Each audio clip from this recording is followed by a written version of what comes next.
Добрый день, мои дорогие друзья! Вы на канале «Астрология доступна каждому». Меня зовут Оксана Семенович, я автор и ведущая этого канала, я ведический астролог. И сегодня у нас с вами прогноз на ноябрь месяц для овнов, для восходящих, солнечных и лунных овнов. В первую очередь этот прогноз, если вы знаете свой восходящий знак, то лучше смотреть по восходящему знаку. Если не знаете свой восходящий знак, то вы можете узнать свой восходящий знак, и ссылка на то, как построить свой гороскоп в физическом стиле, и как узнать свой восходящий знак, будет в описании, в комментариях к этому видео.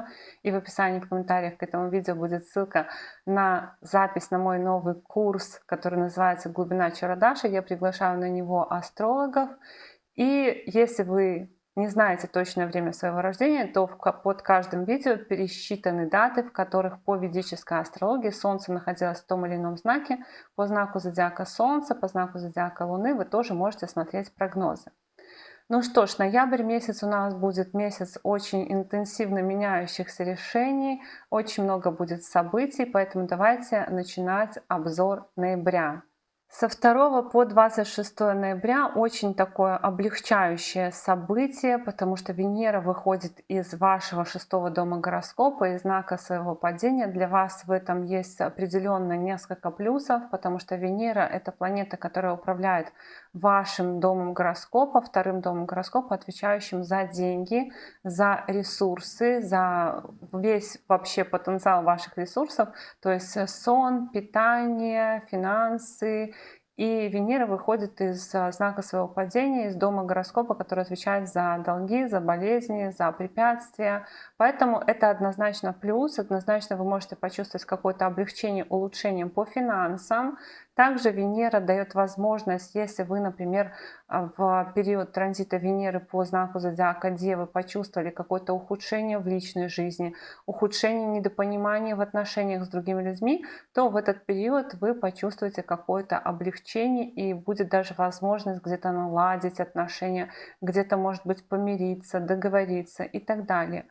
И Венера в таком положении, конечно, укрепляет финансы, но точно так же она дает необходимость вам, ну, может быть, у вас будут просить, может быть, вы сами будете так добровольно вкладывать свои ресурсы в партнерство, либо в какую-то команду. Что это значит? Например, ваши партнеры просят вас помочь финансово, либо своими временными какими-то затратами вложиться, то есть, может быть, больше внимания уделять партнеру. Это может касаться и коллег по работе, которые будут просить вашей помощи. Это может касаться не только помощи, но и ваших каких-то организаторских способностей. У вас все будет крутиться в ноябре вокруг отношений с другими людьми. Но однозначно финансовую какую-то составляющую Венера улучшает качество питания, улучшает качество сна, в том числе качество ваших ресурсов, времени, то есть, может быть, времени больше появится и так далее. Но поскольку Венера будет идти по знаку зодиака Весы, по 7-му дому гороскопа, то может быть и такое колебание в вопросах выбора партнера, выбора команды. Например, вам предлагают перейти в другой отдел, и вы не знаете, что же сделать, как же решить эту ситуацию. С некоторыми командами, либо с некоторыми партнерами по транзиту Венеры по 7-му дому гороскопа может быть и временная разлука.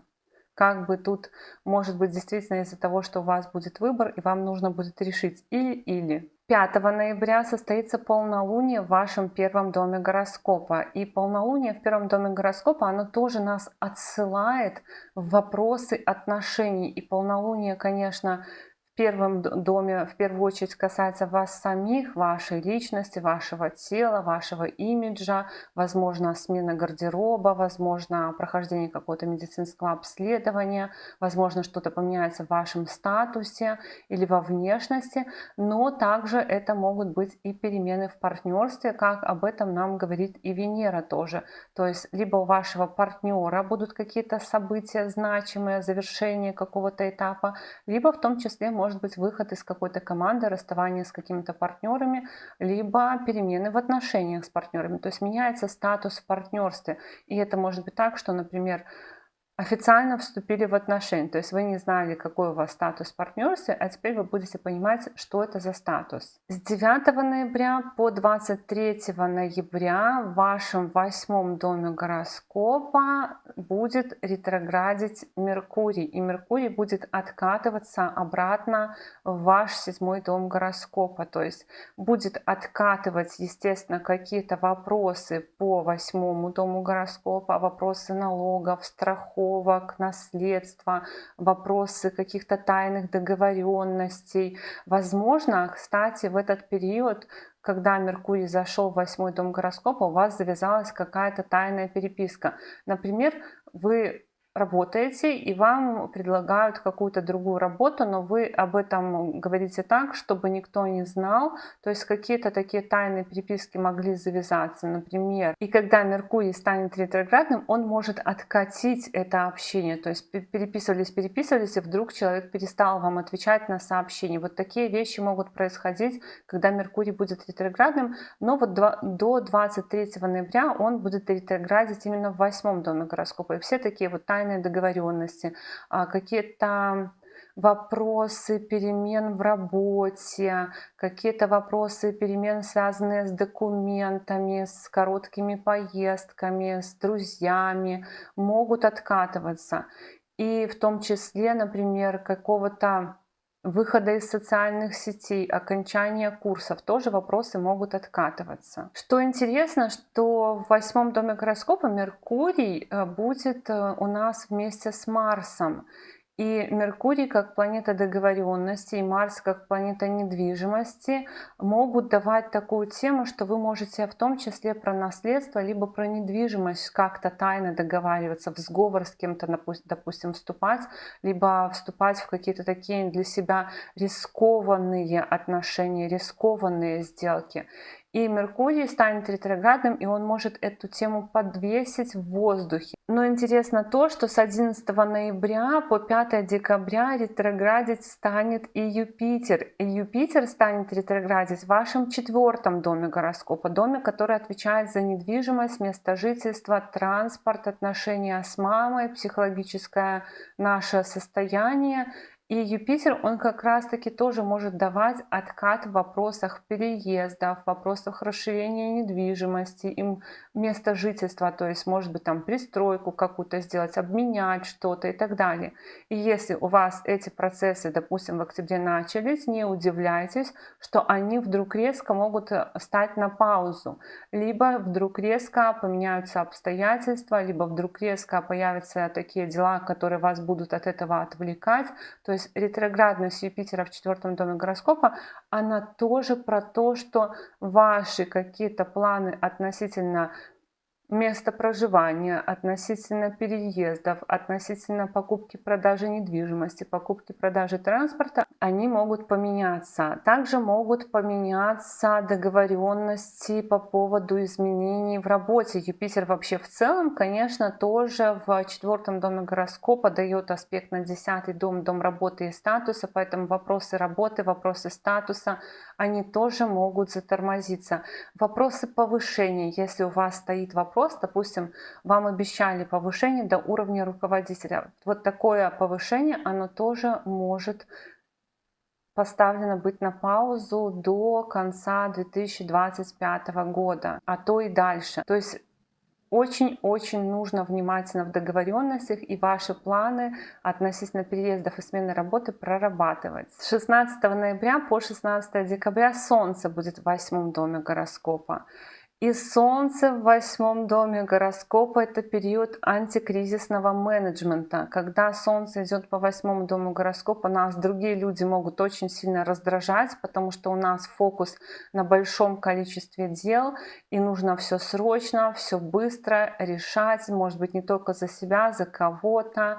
Также Солнце в 8 доме гороскопа некоторым овнам может дать тоже тайные какие-то влюбленности, либо романы, получение каких-то, может быть, подарков таких существенных, но тайных, либо еще могут быть, знаете как, вот если вы, например, учитесь, то это может быть какое-то прерванное обучение, либо обучение в этот период может доставлять какой-то определенный стресс, Также это может быть стресс, либо какие-то переживания по вопросам детей, по вопросам деторождения, по вопросам учебы. И еще может быть такое, что у вас могут отменяться какие-то мероприятия. То есть ноябрь месяц у вас очень сильно будет менять ваши планы, скорее всего, и вы рассчитываете на одно, потом появляются какие-то обстоятельства, и все совершенно по-другому переигрывается. И, пожалуйста, 20 ноября новолуние в 8 доме гороскопа. Новолуние в 8 доме гороскопа — это всегда такой кот в мешке, период неожиданностей.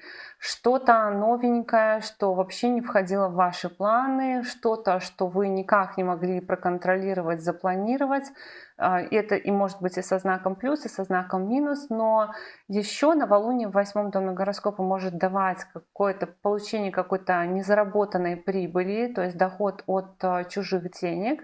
И новолуние в 8 доме может еще давать разрешение каких-то ситуаций, то есть может проясниться что-то запутанное, что-то давно подвешенное в воздухе, то, что давно не решалось, либо вы не знали, как это решить. С 23 ноября по 29 ноября ретроградный Меркурий будет уже в вашем знаке зодиака Весы в 7 доме гороскопа, то есть он повторно зайдет. Он был там у нас в октябре, повторно зайдет. И это как бы такое передоговориться, договориться заново.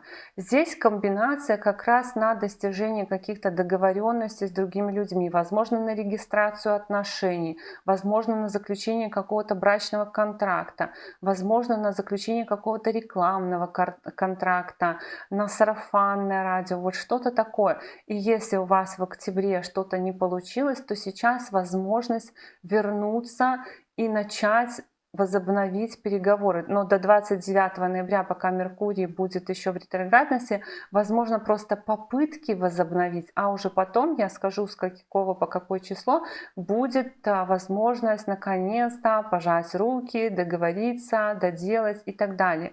И это же касается еще вопросов совместной работы, совместного бизнеса, может быть, каких-то соревнований, может быть, какого-то участия в конкурсах, в каких-то таких вещах, когда вы командой куда-то выступаете, едете, например, или идете выступать, интеллектуальные какие-то соревнования, что-то в этом роде. С 26 ноября по 20 декабря Венера будет в вашем 8 доме гороскопа, то есть в этом месяце она 2 раза поменяет знак, и это уже больше тенденция на декабрь, но такая тенденция, что вам нужно, конечно, следить за своими привычками, за своим питанием, потому что будет желание очень сильно расслабиться, и, возможно, какие-то вредные привычки могут взять верх.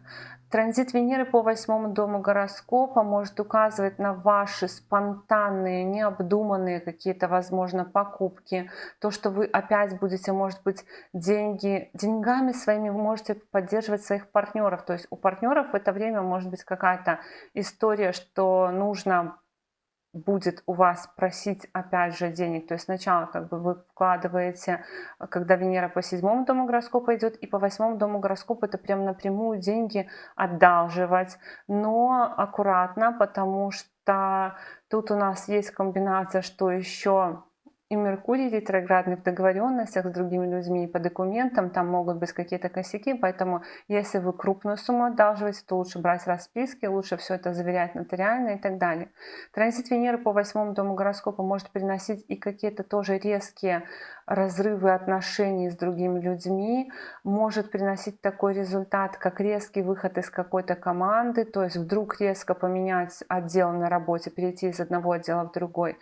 И еще будьте внимательны к здоровью мочеполовой системы, берегите зрение, могут быть какие-то поломки транспорта, поэтому если вдруг что-то в машине там стучит или скрипит или еще что-то, то тоже на все своевременно обращайте внимание. Но этот же транзит может означать и продажу машины в том числе. И с 29 ноября по 6 декабря Меркурий уже будет в прямом движении в вашем 7 доме гороскопа. То есть вот эти все сделки, договоренности, какое-то заключение союзов с другими людьми, подписание соглашений, оно может выйти на финальную точку именно в этот период, и тогда уже вам наконец-то может удастся договориться обо всем, заключить соглашение, может быть расписаться официально, оформить отношения и так далее. Итак, мои дорогие друзья, такой у нас с вами был сегодня прогноз на ноябрь 2025 года для Овнов. Я благодарю вас за поддержку этого канала в виде ваших лайков, комментариев и обратной связи.